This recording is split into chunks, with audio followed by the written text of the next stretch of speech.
Les vraies voix Sud Radio, le coup de projecteur des vraies voix. Le coup de projecteur des vraies voix. Donc aujourd'hui, vous l'avez suivi sur notre antenne, beaucoup d'informations. La dernière en date, donc retraite. Les députés et les sénateurs s'accordent sur une version commune du projet de réforme dans le cadre de la commission mixte paritaire. J'ajoute d'ailleurs que l'article 7 qui définit, qui valide l'âge légal à 64 ans pour le départ en retraite a lui aussi été donc adopté par cette commission paritaire. Beaucoup de manifestations étaient prévues aujourd'hui. Une mobilisation assez décevante. Nous allons en parler avec vous, les vraies voix. Et puis aussi, nous allons évoquer la commission mixte paritaire. C'est la raison pour laquelle nous sommes avec le politologue de référence, Nicolas Corato. Bonsoir, Nicolas. Bonsoir Frédéric, bonsoir à tous. Bonsoir. Bon, nous avons devisé avec les vraies voix qui vont vous harceler de questions, mais déjà, compte rendu de cette journée de commission mixte paritaire. Les députés, les sénateurs sont sortis quand ils étaient de l'opposition, chacun leur tour, en faisant une petite conférence de presse en disant on a faim. Bref, c'était bizarre, un peu la commedia dell'arte, non ? Ah oui, j'ai cité entre commedia dell'arte, j'ai choisi vaudeville. J'ai choisi vaudeville et plat de lentilles, mais vous verrez pourquoi. Vaudeville parce que rarement commission mixte paritaire n'avait attiré autant d'attention médiatique et n'avait été autant live tweeté, si on utilise les mots bien français, y compris de l'intérieur par certains de ses participants. C'est la première fois que cette commission, qui est quand même quelque chose d'assez feutré, on essaye de se mettre d'accord, on cherche un consensus, devient un peu une foire où chacun se rue dans la salle des 4 colonnes. Vous savez, cette salle de vestibule de l'Assemblée nationale où sont rassemblés les journalistes pour, au fur et à mesure, aller informer les uns et les autres de ce qui se passait. Donc, sur la forme, une commission mixte paritaire très étrange, d'autant que l'enjeu n'est pas colossal, puisqu'on savait, avant que les députés et les sénateurs n'y rentrent, qu'il y avait un consensus quasiment acté entre les Républicains et la majorité présidentielle. Oui, le résultat, c'est 10 voix contre 4 qui se sont donc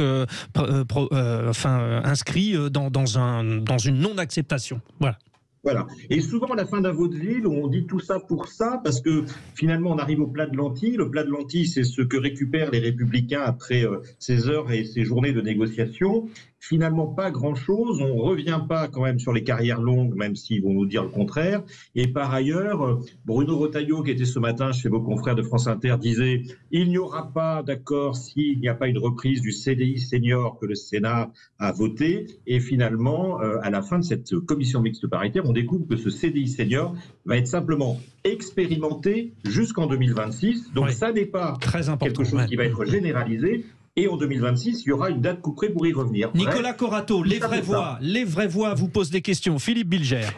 Nicolas, j'aimerais vous questionner sur un petit débat qu'on a eu il y a quelques secondes, quelques minutes. Imaginons que demain, comme peut-être c'est probable, le gouvernement n'ait pas besoin d'utiliser le 49.3 et que le projet soit voté. Est-ce que vous considérez que dans l'immédiat, c'est un gain politique appréciable pour un pouvoir qui n'a pas cédé, qui a tenu par tous les moyens dont il disposait, ou bien êtes-vous plutôt sur la ligne d'Olivier d'Artigol qui disait que le ressentiment allait être durable par rapport évidemment à la déception profonde qu'une population majoritairement hostile au projet éprouvera. Nicolas Corato. Une réponse en 2 parties rapides. La première, est-ce que ce sera d'abord un ouf de soulagement, je pense, pour la majorité présidentielle, quel que soit le résultat, mais s'il est positif, ce sera un ouf de soulagement. L'idée de pouvoir passer à autre chose, c'est déjà la petite musique qu'on entend, y compris du côté des conseillers élyséens. Qu'est-ce que ça va donner sur le corps social ? Cette mesure sera légitime démocratiquement et politiquement, je crois qu'il faut être très clair, même si elle passe par 49.3, c'est le jeu de nos institutions, donc il n'y a pas de raison de remettre en cause démocratiquement ce processus. En revanche, on sait que cette réforme, elle est socialement, quasiment majoritairement, très majoritairement dénoncée par les Français. C'est-à-dire que d'une certaine manière, il va y avoir un hiatus entre le jeu parlementaire, le jeu du gouvernement, et puis le corps social. Et cette fracture entre le corps social et les représentants politiques est effectivement très inquiétante. Elle est très inquiétante parce qu'elle n'est pas nouvelle. Et elle est inquiétante parce qu'on la ravive de manière très très dangereuse avec cette réforme. Ce que ça peut donner demain, nul ne le sait. Hein. On parle beaucoup du retour des Gilets jaunes, mais les Gilets jaunes, personne ne les avait vus venir. Et on sait très bien qu'il n'y a rien qui ressemble plus à une nouvelle fronde sociale qu'une ancienne. Donc, bon, je pense que vraiment là-dessus, les prévisions sont difficiles à faire. Et rappelons-le, Nicolas, 67% des Français, ça veut dire plus 4 points depuis le 10 mars dernier, 67% des Français approuvent la mobilisation contre la réforme des retraites. Donc tout peut se passer. Réaction autour de la table et autour donc de Nicolas Corato. Je n'ai pas rappelé d'ailleurs que vous êtes le président du think tank Place de la République. Allez, c'est à vous, Olivier d'Artigol. Je suis totalement d'accord avec Nicolas lorsqu'il évoque, lorsqu'il prend l'image de la fracture. D'autant plus que cette fracture ne vient pas dans un paysage avec un horizon dégagé, avec un horizon avec un ciel qui aurait été sans nuages.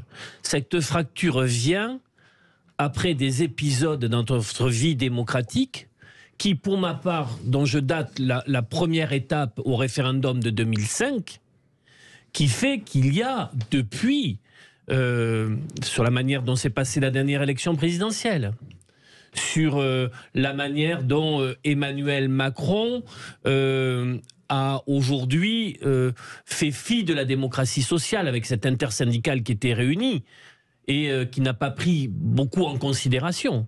Ça, c'est la première chose. La deuxième chose, je suis aussi d'accord sur le caractère imprévisible de ce qui suit. Bien malin qui peut dire, moi je trouve que la société française est une société cocotte-minute, et qu'il peut y avoir des foyers, sans que je vous dise comment, à quel rythme ou et sous quelle forme, mais qui pourraient faire irruption dans la période à venir. Des informations qui tombent, Elisabeth Lévy.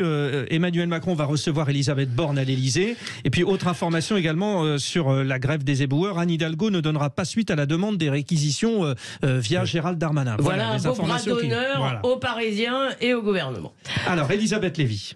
Non, juste sur... Olivier a raison. On constate tous une crise démocratique plus ou moins larvée depuis des années en réalité, et même une crise collective sur tous les fronts, en vérité. Et je trouve, là je nous adresse à nous tous une sorte de petite critique, une autocritique en ce qui me concerne, c'est que nous avons tendance à ne nous tourner que vers le pouvoir, vers les gouvernants. Or moi je pense que les gouvernés que nous sommes sont aussi critiquables. Et moi j'ai vu au cours de ce débat sur les retraites ce que j'appelle l'individualisme d'État. C'est-à-dire que personne ne se demande plus jamais ce qu'il pourrait ou devrait faire pour la collectivité, parce que ce pays va quand même...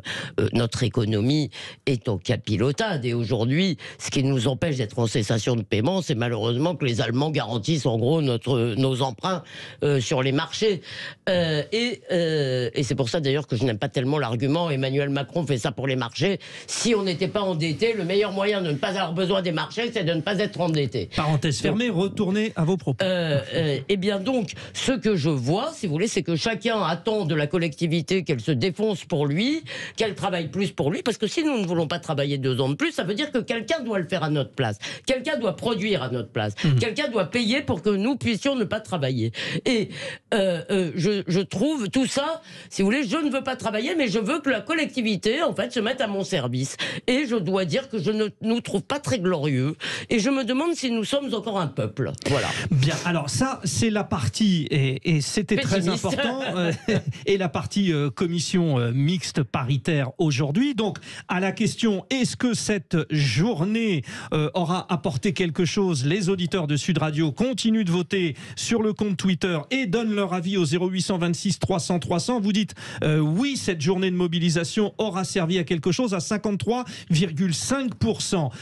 Les auditeurs de Sud Radio, justement, une première réaction de Johan, notre auditeur de Durance dans le Lot-et-Garonne. Johan, votre avis sur cette partie commission mixte paritaire? On a l'impression que ça n'a finalement pas changé grand-chose. Tout le monde savait ce qui allait se passer. Mais finalement oui, parce que vous regardez qui siégeait justement à cette commission mixte paritaire, je dirais 75% des personnes qui siégeaient étaient, je dirais, plus du côté du gouvernement que du côté, on va dire, du peuple représenté actuellement par les manifestations. Moi, il y a 2 choses en fait qui sont importantes à dire. C'est en effet la chute de la démocratie et le manque de représentativité. Aujourd'hui, on constate, on dit ah ben oui, la démocratie chute, etc. Avec le temps, on constate qu'il y a des violences, etc. Mais le problème, il faut trouver des solutions. Pour moi, la solution, c'est le gros problème de la France aujourd'hui, c'est les triangulaires. Les proportionnels, vous avez des pays comme l'Allemagne, la Finlande, etc., d'autres pays civilisés, où vous n'avez pas ce problème. Il y a des coalitions, il y a souvent des coalitions. Voilà. Non mais oui, non mais j'entends, mais je veux dire, il n'y a pas ces problèmes conflictuels. Et puis ensuite, pour répondre à Madame Lévy, elle qui parle de création de richesses, etc., la valeur ajoutée, Madame Lévy, elle se crée par justement la création de richesses et par la productivité, mais pas en allongeant, je dirais, le temps de travail, puisque on sait tous qu'un travailleur, il perd en productivité plus on allonge son temps de travail. Pour moi, il faut valoriser des secteurs comme l'artisanat, producteur de richesses. Il faut mettre les moyens nécessaires pour justement créer de la richesse et pas aller dans l'optique de la droite qui veut allonger le temps de travail. Elle est là la solution. Je voudrais répondre quand même. Alors oui, donc on va vous répondre. Je voudrais libérer Nicolas Corato qui nous a éclairé sur cette fameuse commission mixte paritaire. Merci beaucoup. On peut encore lui poser une question. Eh bien, allez-y, Philippe Bilger. Nicolas, juste... comment se fait-il que l'apparente rationalité quantitative de cette réforme, on entend sans arrêt des raisonnements quantitatifs du type comment peut-on éviter une telle réforme? Pourquoi, à votre avis, n'a-t-elle pas convaincu la majorité de l'opinion? Est-ce que même dans des domaines arides, on a un peu besoin de lyrisme? Qui est le paravent de l'ignorance en Nicolas Corato. C'est bien de le reconnaître. C'est bien de le reconnaître, cher Philippe. D'abord, la première chose, c'est que cette rationalité que vous invoquez, de fait, a été battue en brèche pendant le débat. C'est-à-dire qu'en fait, cette réforme qui était présentée comme une réforme d'experts très responsable s'est révélée en fait une réforme mal préparée, y compris techniquement, avec des erreurs, avec des approximations, avec des malentendus, des ambiguïtés. Et ça, il faut quand même le souligner. La deuxième chose, pour revenir à l'irrationnel, c'est peut-être parce que il est difficile d'entendre 2 ans après le Covid que c'est aux mêmes qu'on va demander le plus gros effort. C'est-à-dire qu'on va demander à ceux qui ont travaillé, parce qu'il y a des gens qui ont beaucoup travaillé pendant le Covid, ceux qui étaient effectivement cette fameuse première ligne, c'est à eux qu'on va demander le même type d'effort. Nous, on continuera à faire des émissions de radio confortablement installées dans nos canapés. C'est vrai que c'est confortable. Mais eux, ils iront ramasser les poubelles 2 ans de plus. Merci beaucoup Nicolas Corato pour cet éclairage. On va tout de suite aller sur le terrain parce que dans cette question, est-ce que la journée de mobilisation aura servi à quelque chose? Il y a le point de vue des syndicalistes. Et Denis Bréant est avec nous, responsable de l'activité automobile de la fédération CGT Métallurgie. Vous étiez aujourd'hui sur le point de blocage à Caen, Denis Bréant. Pourquoi ça rigole autour de la table? Il entend le mot CGT et il rosille de plaisir. Ah d'accord, oui, parce que donc vous faites un heureux, Olivier d'Artigol. Il lâche pas son fromage, il lâche le couteau qu'il a entre les dents. Voilà. Alors bonsoir et merci Denis Bréant. Quel est le sentiment général? Parce que il y a une mobilisation quand même assez moindre, avec un taux de grévistes peut-être pas autant attendu que cela. Vous gardez un positivisme, un optimisme? Oui, tout à fait. La preuve, je suis encore sur le point de blocage, des points de blocage Canet, qu'on va certainement lever, on va le décider lors d'une assemblée générale.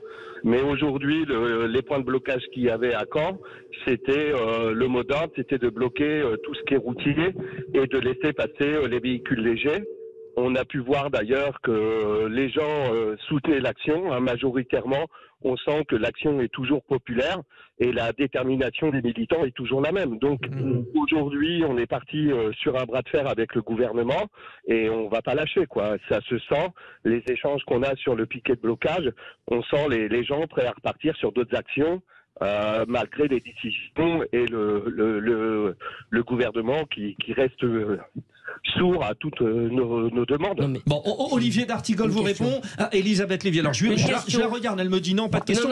Alors allez-y, Elisabeth. Une question, c'est non, mais en fait, parce que je reprends un peu ce que disait Olivier tout à l'heure, vous ne craignez pas surtout que dans le fond, ces grèves à répétition où les gens auront perdu quand même de l'argent et qui n'auront pas atteint leur objectif, très probablement. Alors on ne sait pas. Je me place dans l'hypothèse où la réforme passe d'une façon ou d'une autre. Est-ce que vous ne craignez pas que ça laisse surtout du ressentiment, de l'amertume, enfin disons un sentiment de défaite en fait? Bah écoutez, là pour l'instant, on est toujours dans la lutte. Pour l'instant, la réforme n'est pas encore entérinée pour tous ceux qui bloquent. Et non, on fera les comptes à la fin. Et moi, je pense que Macron joue beaucoup plus gros que nous. S'il use du 49-3, par exemple, je pense que les prochaines élections pour son parti seront très, très compliquées. Olivier d'Artigol. Les retours que j'ai des manifs, notamment celle à Pau, où il y avait 10 000 personnes, font état de mobilisation et de manifestants qui n'ont pas l'âme en peine. Où il y avait de la combativité, il y avait de l'énergie, donc il y a un véritable mouvement social. On se dit, mais est-ce qu'elle a servi à quelque chose? Cette journée a servi d'inscrire le mouvement social, l'intersyndical, les mobilisations dans le paysage de cette journée. Imaginez une journée sans ces initiatives et ces mobilisations. Et encore une fois, on va au terme demain d'une séquence parlementaire, mais qui ne va en rien siffler la fin de la partie concernant le climat dans le pays autour de ce sujet qui est un sujet qui au final n'aura pas traité que des retraites, mais du travail, de son sens, de sa nature, de sa valorisation, aussi du rapport à la démocratie.